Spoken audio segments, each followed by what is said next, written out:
Hi. Oh, wait. Oh, I always forget my mic. Hello. I'm back. Ban. Second day. Amazing. As always. I was more than ready to tackle every information because of that first day. We were greeted with amazing smiles again with our hosts, which is I'm very grateful for as well. The first half was very informative, and for the most part, usually I would avoid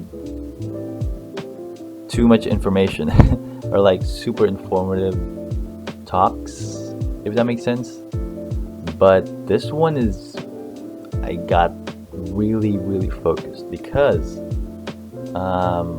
it talked about uh, audio editing and equipments. I'll tell you why. In equipments, I've for years I think I've tried and tested equipments for recording or for voiceovers multiple times, and I got scammed. I got all these stuff that are now broken, apparently, sadly, and I just really want to know. I was like, I'm so desperate to know what are the equipments that I need that would work and that are good quality. And lo and behold, we have the stock that gave us all of that. But kind of sadly, I already have those equipments by the time. But that's okay. At least I learned some other stuff, which is the higher ups from what I have now. I have the Blue Yeti, the Blue Yeti mic.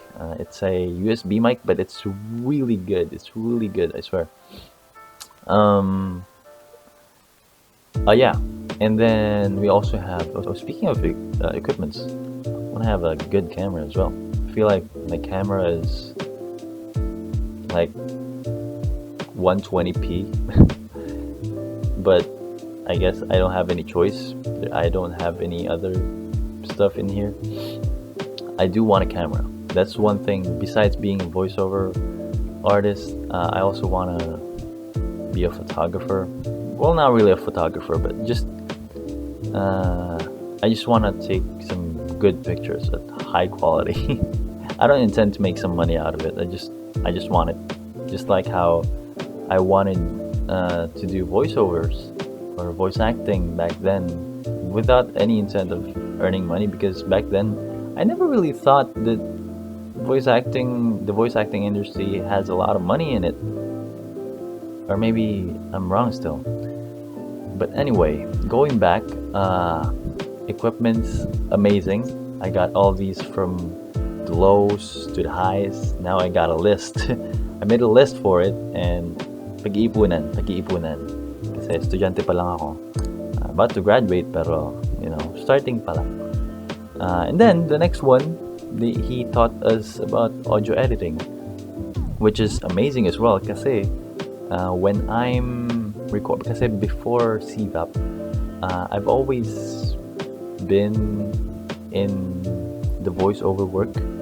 I do voiceover work for my school, from other stuff outside of school as well, and it was really good. Pero yun nga, parang ang naging struggle is that medyo hindi like not the best quality, at least in my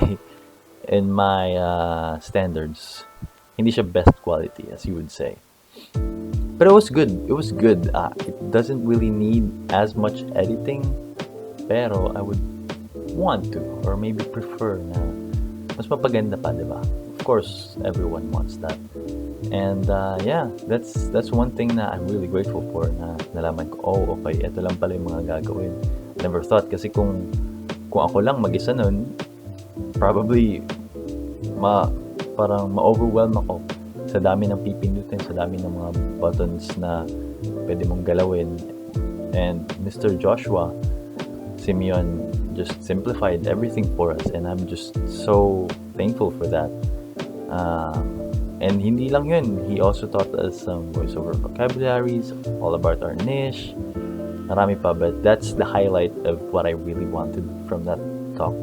Or not wanted, like really got interested. And yeah, it will really, really help me in my journey in CVAP and pati na rin sa outside when I graduate, hopefully. And yeah, I hope to apply that and more and maybe improve on it and then share it with others, hopefully. And have some great quality voiceovers. Kasi pag napakinggan ko yung voiceovers ko, I would think na, okay, maganda na. And then some other times, may papakinggan ako na tawag dito, yung mga voiceovers na mga professionals, you would say. Ang layo, legit, ang layo talaga. Siguro sa mic, di ko alam kung sa mic or sa audio editing or both. Probably both. I don't aim naman na ganun ka high quality kasi I'm sure na studios na yun.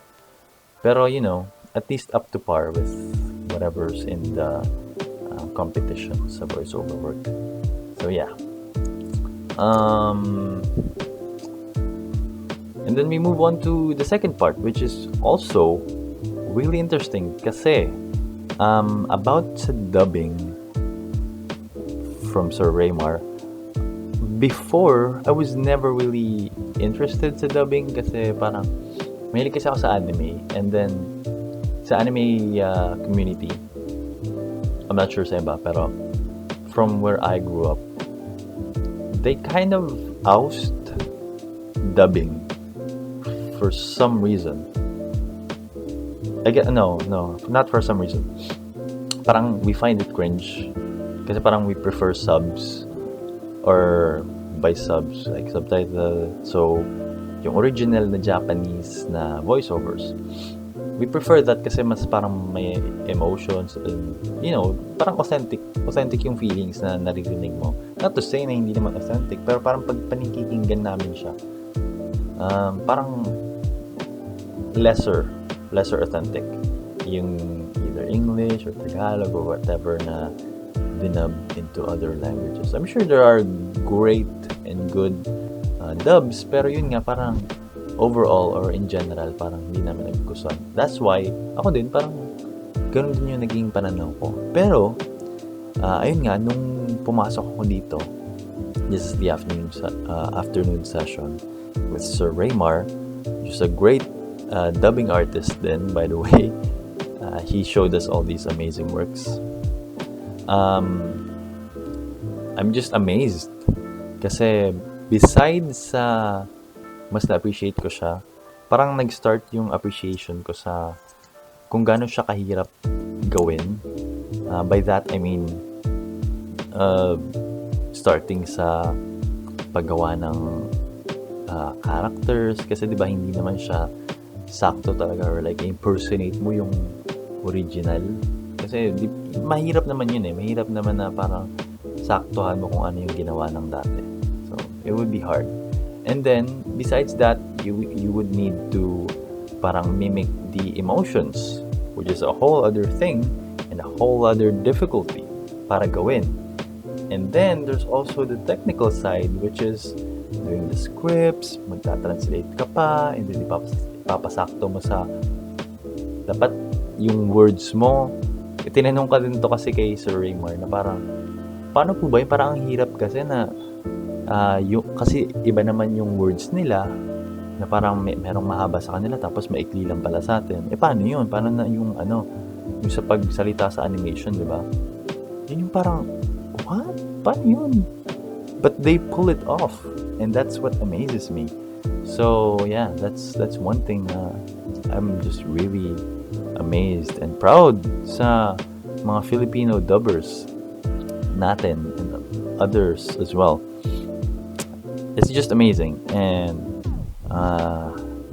how much work is put in sa dubbing, I feel like is medyo underrated, parang hindi siya masyadong napapansin.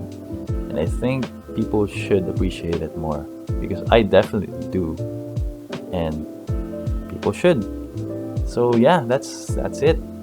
It's just a whole lot of from technicals to techniques, wordplay, from technicals to techniques na information, and I'm just at an awe at all of these. It's an amazing second day as well. Na parang yung una medyo medyo kind of general, I guess. Actually, hindi ko nga nakwento masyado yung sa experience namin sa paggawa ng ano nga yun, chant, parang chant ng first day. Pero anyway, amazing second day, and I really learned a lot from this. Really learned a lot. Maybe some na parang iniisip ko na medyo alam ko na. At the back of my mind lang na parang medyo alam ko na. Pero inaalala ko yung sinabi ni Miss Pao and ang principles sa CVAP na, or I don't know if this is the principles sa CVAP. Pero parang, you know, you should always think na hindi mo alam lahat. You know, kasi by the time na you think na you know things, you're gonna stop learning. You're gonna stop growing, and I don't want that. Gusto ko, I wanna keep learning, I wanna keep growing, especially nandito ako ngayon sa workshop na to. I need to. If I'm gonna be a great voice artist someday, I need to be not great first. So yeah, amazing second day, and I'm really looking forward to day 3, week 3.